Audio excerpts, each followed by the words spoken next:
Hello दोस्तों, आप सभी को all video hair YouTube channel में स्वागत है।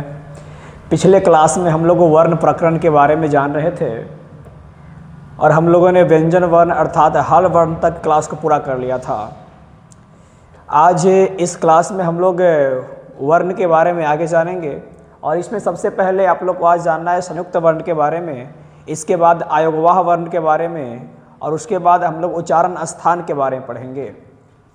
तो सबसे पहले आज का टॉपिक होने वाला है संयुक्त वर्ण किसे कहते हैं।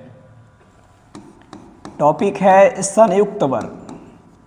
संयुक्त वर्ण, संयुक्त वर्ण। संयुक्त का मतलब होता है मिला हुआ, समाहित। तो इसमें कहता है कि दो वर्णों के मिलने से जो नया वर्ण बनता है उसे हम लोग संयुक्त वर्ण कहते हैं।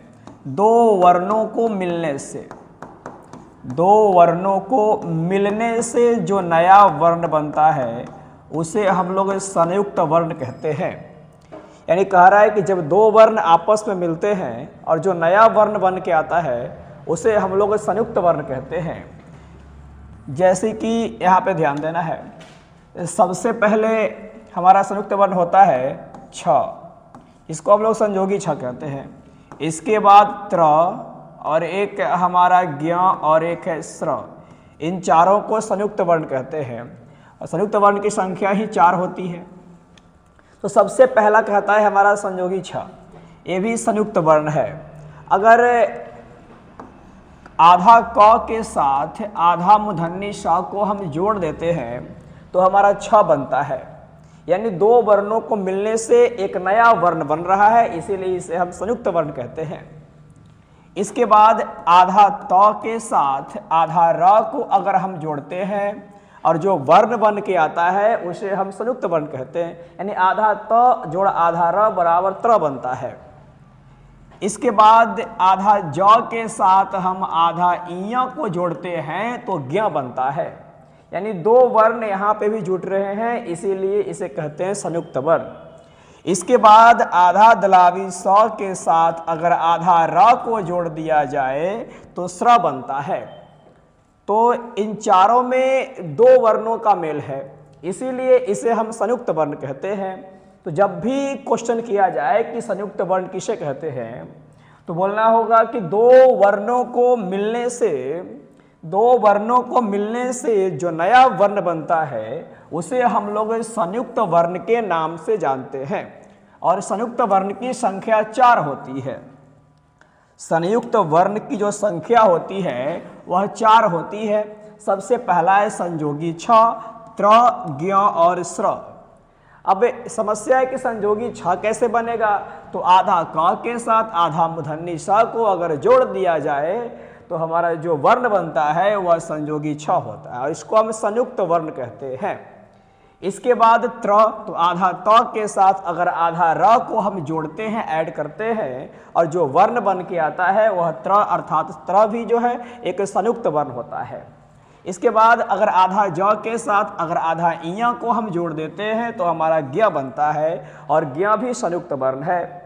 अब आधा दलावी स के साथ अगर आधा र को हम जोड़ते हैं और जो वर्ण बन के आता है वह स्र, यह भी हमारा संयुक्त वर्ण है। तो ये था आपका संयुक्त वर्ण। अब हम लोगों को पढ़ना है आयोगवाह वर्ण।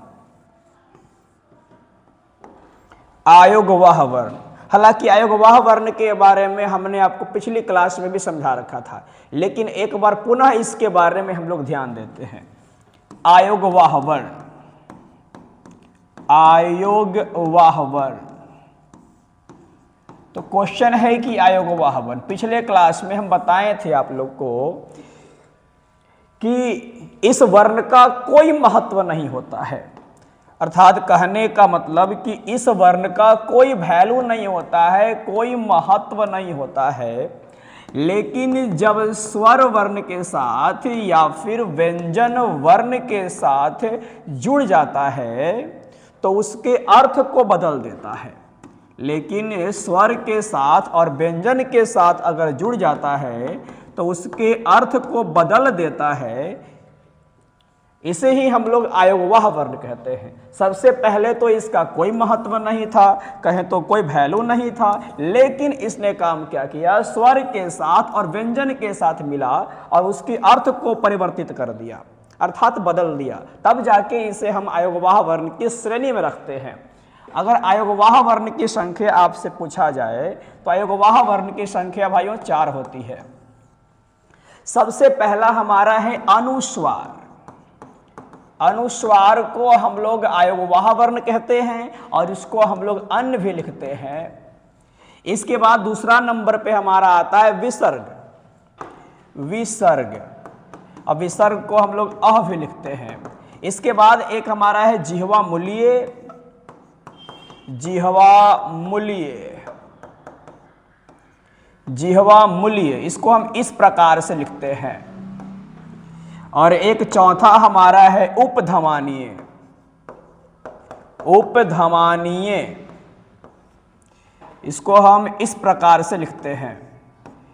तो ये चारों को हम लोग आयोगवाह वर्ण कहते हैं। इसके बारे में पहले बताए थे और आज ही बताएं। यहां से हमारा वर्ण का जो टॉपिक था वो समाप्त होता है, लेकिन वर्ण से ही संबंधित इन वर्णों के उच्चारण स्थान के बारे में हम लोग को पढ़ना है, जहां से 2 या 3 नंबर का सवाल प्रत्येक वर्ष पूछने जाने की संभावना होती है।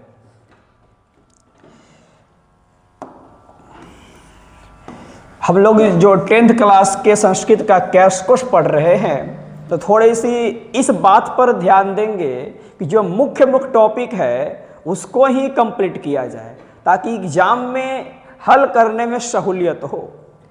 तो सबसे पहले आज हम लोग इसके बाद का जो टॉपिक है उच्चारण स्थान के ऊपर चर्चा करेंगे। उच्चारण स्थान, उच्चारण स्थान। उच्चारण का मतलब होता है बोलना। उच्चारण का मतलब होता है बोलना। तो सबसे पहली बात कि उच्चारण स्थान का परिभाषा क्या होता है, तो थोड़ा सा ध्यान देंगे। कहता है कि हमारे मुख का वह भाग, मुख का मतलब हमारा मुंह, हमारे मुख का वह भाग, हमारे मुख का वह भाग जहां से हम वर्णों का उच्चारण करते हैं, जहां से हम वर्णों का उच्चारण करते हैं, वर्णों का उच्चारण करते हैं। हमारे मुख का वह भाग जहां से हम वर्णों का उच्चारण करते हैं, उच्चारण करते हैं, उसे उच्चारण स्थान कहते हैं। उसे उच्चारण स्थान कहते हैं, स्थान कहते हैं। टॉपिक है हमारा उच्चारण स्थान। यहाँ से 2 या फिर 3 अंक के क्वेश्चन एग्जाम में पूछे जाते हैं अक्सर। इसका परिभाषा कहता है कि हमारे मुख का वह भाग, यानी हमारे मुख का वह स्थान जहाँ से हम वर्णों का उच्चारण करते हैं, यानी जहाँ से हम वर्णों को बोलते हैं, उसे ही हम लोग उच्चारण स्थान कहते हैं। यानी हमारे मुख में जितने भी भाग हैं, अर्थात हमें जिस भाग से, अपने मुख के जिस भाग से हम वर्ण को बोलेंगे, उच्चारण करेंगे, उसी को हम उच्चारण स्थान कहते हैं। तो सबसे पहले हमें ध्यान देना है इस बात पर कि हम वर्णों का उच्चारण स्थान जो होता है वह कहाँ कहाँ है। थोड़ा सा हम लोग फिगर की ओर ध्यान दे देंगे।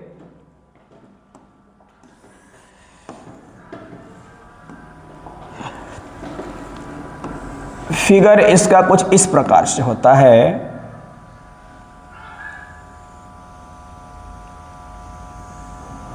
ध्यान दीजिएगा। तो इसमें हमारा सबसे पहला जो है, यहाँ पे दंत होता है। ये वाइट होने के कारण थोड़ा सा दंत स्पष्ट दिखाई नहीं देगा, लेकिन इसमें एक और हमारा यहाँ पे जीवा, यहाँ पे ओष्ठ। फिगर से केवल समझना है, उतना फिगर कितना बढ़िया इस पर ध्यान नहीं देना है। और यहाँ हमारा जो है इसे हम जिह्वा कहते हैं। ये जिह्वा हमारा हो गया। और यहाँ पे भी हमारे एक मिनट, यहाँ पे भी नीचे में भी दंत।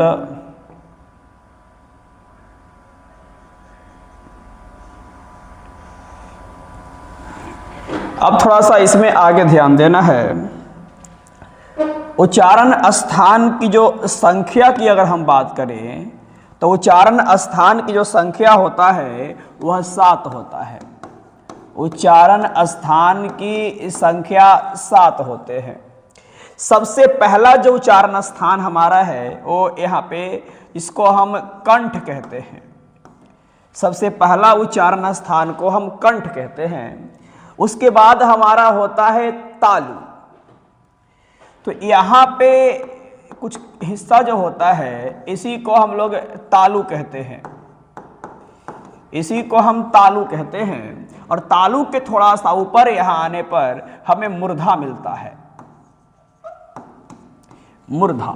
इसके बाद हमारा यहाँ पे है दंत, जो चौथा उच्चारण स्थान में आता है, दंत। ये चौथा नंबर है। ये हमारा पहला नंबर था, ये दूसरा, और मूर्धा तीसरा, और दंत चौथा। और पचमा हमारा जो होता है, जिसको हम ओष्ठ कहते हैं, इसको हम लोग ओष्ठ कहते हैं। और जो हमारा छठा उच्चारण स्थान होता है उसको हम नासिक कहते हैं। ये छठा नंबर है, नासिक, इसको नाक कहते हैं। और जो सबसे अंतिम जो होता है 7वां उच्चारण स्थान को हम जिह्वा कहते हैं। इसको हम हिंदी में जीव भी कहते हैं, जिह्वा अर्थात जीव। तो उच्चारण स्थानों की संख्या 7 होती है। पहला नंबर कंठ, दूसरा है तालु, और तीसरा को हम मूर्धा कहते हैं। और जो हमारा चौथा है वह दंत है, और 5वां ओष्ठ, और छठा को हम नासिक, और 7वां को जिह्वा कहते हैं। इस प्रकार से जो उच्चारण स्थान की संख्या हो गई वह 7 है। एक बार पुनः ध्यान देंगे। कह रहा है कि हमारे मुख का वह भाग जहां से हम वर्णों का उच्चारण करते हैं उसे उच्चारण स्थान कहते हैं। और उच्चारण स्थान की संख्या 7 होती है।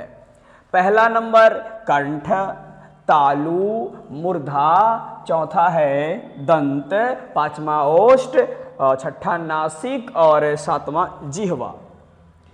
अब थोड़े से आगे ध्यान दे देते हैं। यानी उच्चारण स्थान में अब इन वर्णों के, यानी इन उच्चारण स्थान से हम जिस वर्ण को बोलते हैं उसके लिए थोड़े से सूत्र पर ध्यान देने पड़ेंगे। हम लोग को सूत्र पढ़ना है। इसके लिए बस हमें एक काम करना होगा कि आखिर किस उच्चारण स्थान से कौन से वर्ण को बोलते हैं। इसके जो फॉर्मूला हमारा होता है उसको आपको याद करने पड़ेंगे। और याद करने के बाद परिभाषा रटने की संभावनाएं कम हो जाती है। तो सबसे पहले हम लोग इस सूत्र पर ही ध्यान देते हैं। थोड़ा सा 2-3 सेकंड का वेट करेंगे।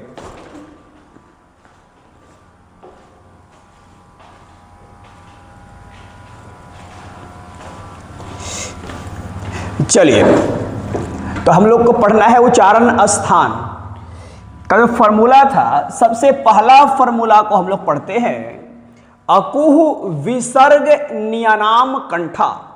इसको इस प्रकार से लिखते हैं, अकुह विसर्ग नियनाम कंठा।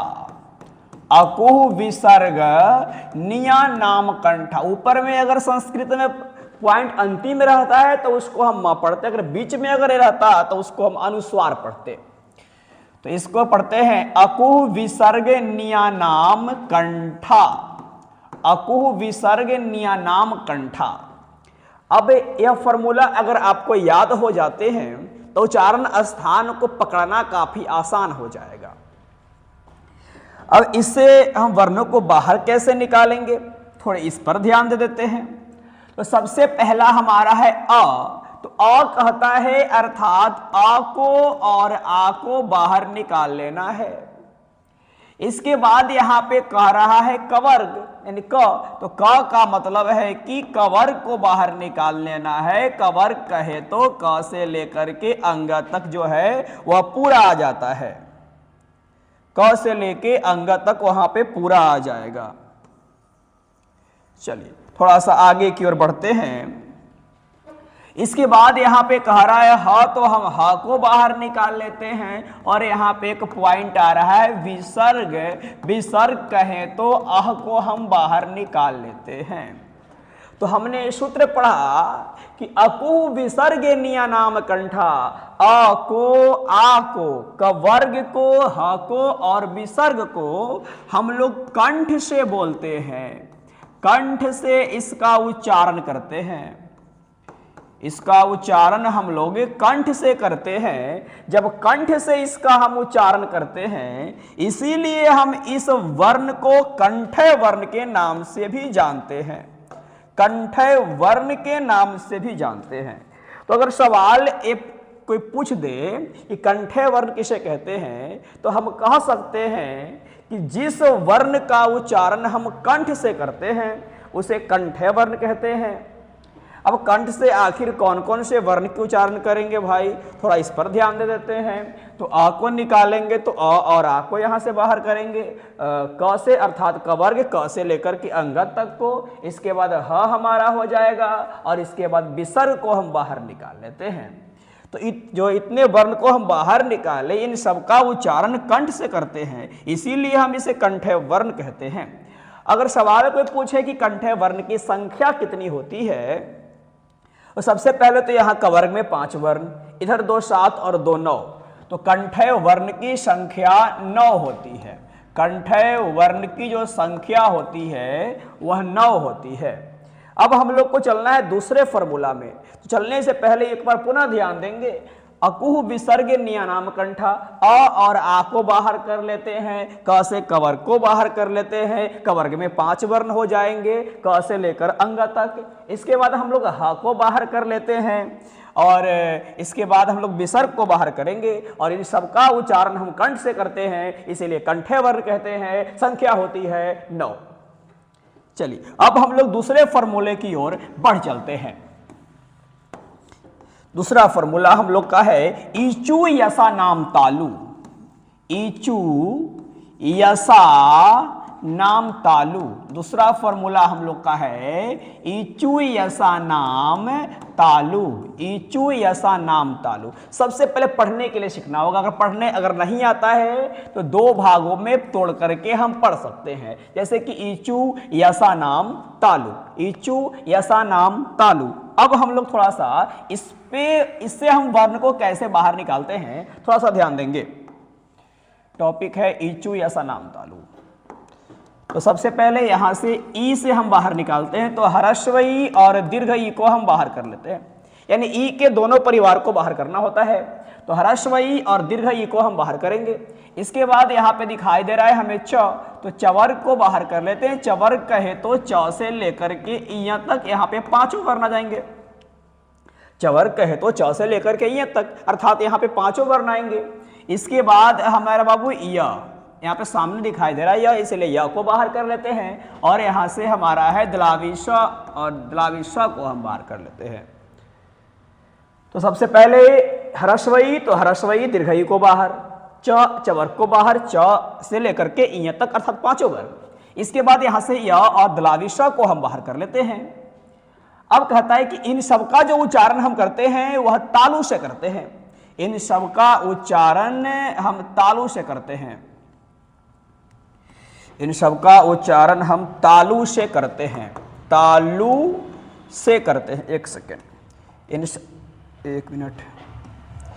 इन सबका उच्चारण हम तालु से करते हैं, थोड़ा ध्यान देंगे। इन सबका उच्चारण तालु से करते हैं, इसीलिए इन्हें हम कहते हैं तालव्य वर्ण। इसीलिए इन्हें हम तालव्य वर्ण कहते हैं। इसीलिए इन्हें हम तालव्य, एक थोड़ा सा यहाँ पे वर्ण होगा, इसीलिए इन्हें हम तालव्य वर्ण कहते हैं। तो सबसे पहले एक बार पुनः इस पर हम विचार कर लेते हैं। कहता है ईचू यसा नाम तालु, तो ह्रस्वई दीर्घई को बाहर कर लेंगे। यहाँ से चवर्ग, तो च से चवर्ग को बाहर कर लेंगे, अर्थात च से लेकर के यहाँ तक य को बाहर करेंगे और दलावी श को हम बाहर कर लेते हैं। इन सबका उच्चारण तालु से करते हैं, इसलिए तालव्य वर्ण कहते हैं। अब यहाँ से समस्या आती है, कोई पूछे कि तालव्य वर्ण की संख्या कितनी होती है, तो यहां पे पहले जोड़ लेंगे 5, 7 और 9। इस प्रकार से कंठ्य वर्ण की संख्या हो गई 9, उसी प्रकार से तालव्य वर्ण की भी संख्या होती है 9। आज के बाद अगर कोई क्वेश्चन पूछे कि च का उच्चारण स्थान क्या होता है, तो तालु होता है। दलावी स का उच्चारण स्थान क्या होता है, तो तालु होता है। तो अब हम लोग चलते हैं तीसरे फॉर्मूले की ओर, तीसरे सूत्र की ओर। तीसरा सूत्र हमारा कहता है ऋटुर सानाम मूर्धा।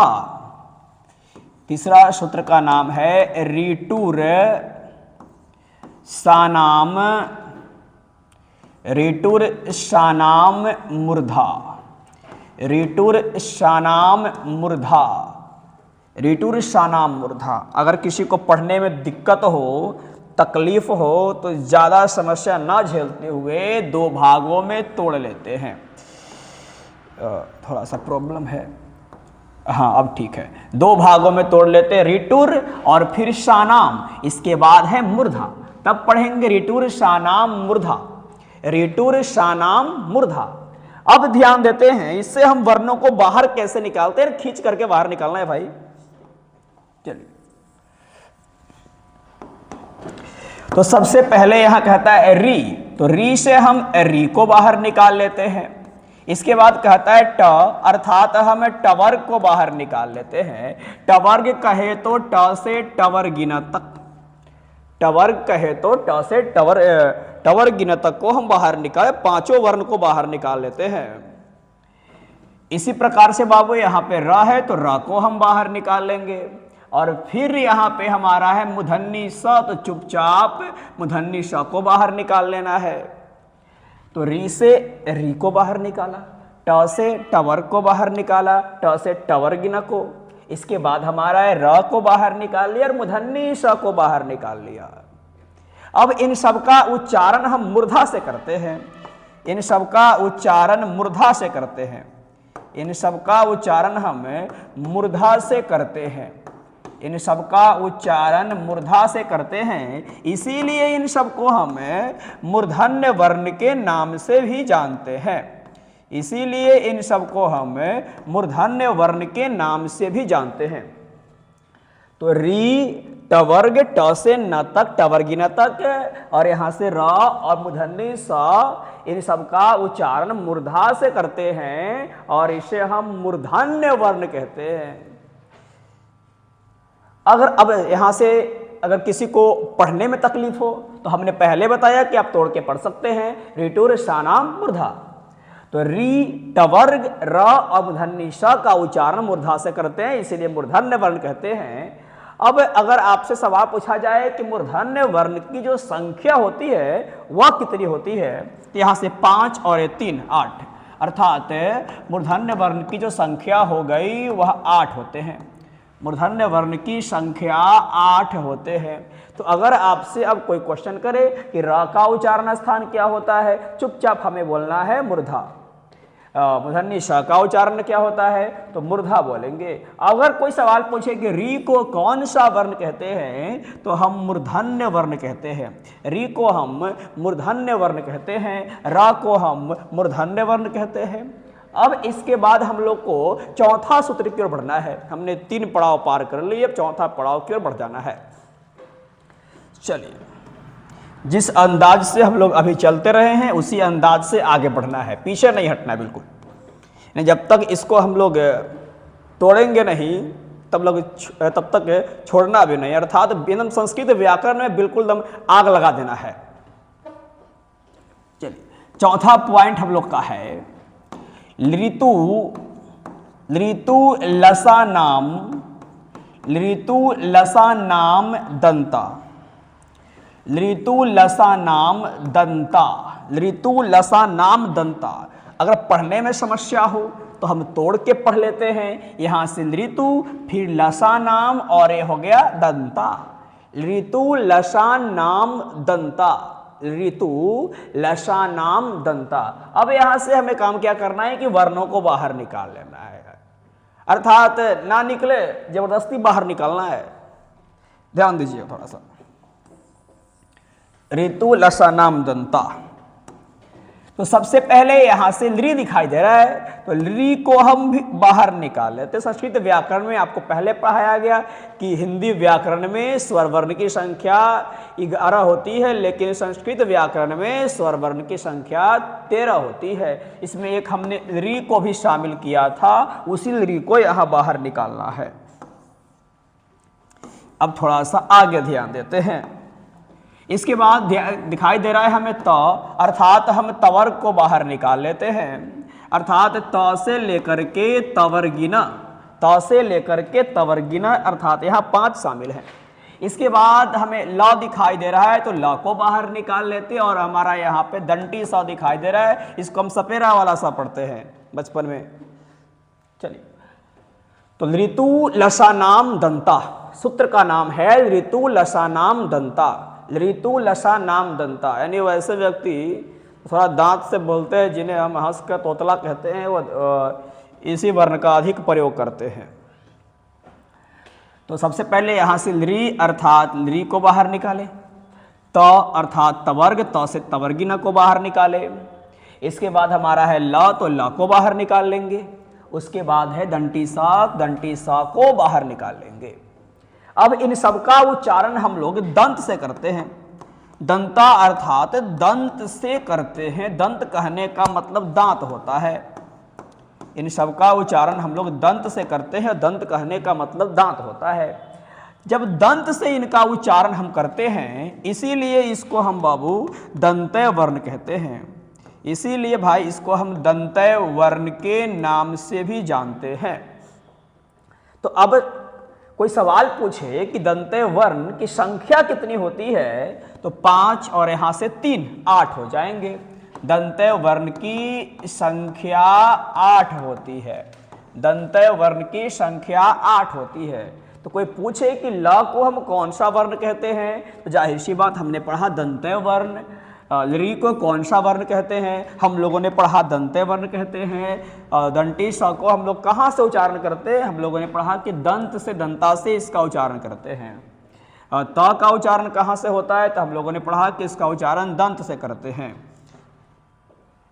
यह था हमारा चौथा सूत्र। अब हम लोगों को बढ़ना है 5वें सूत्र की ओर।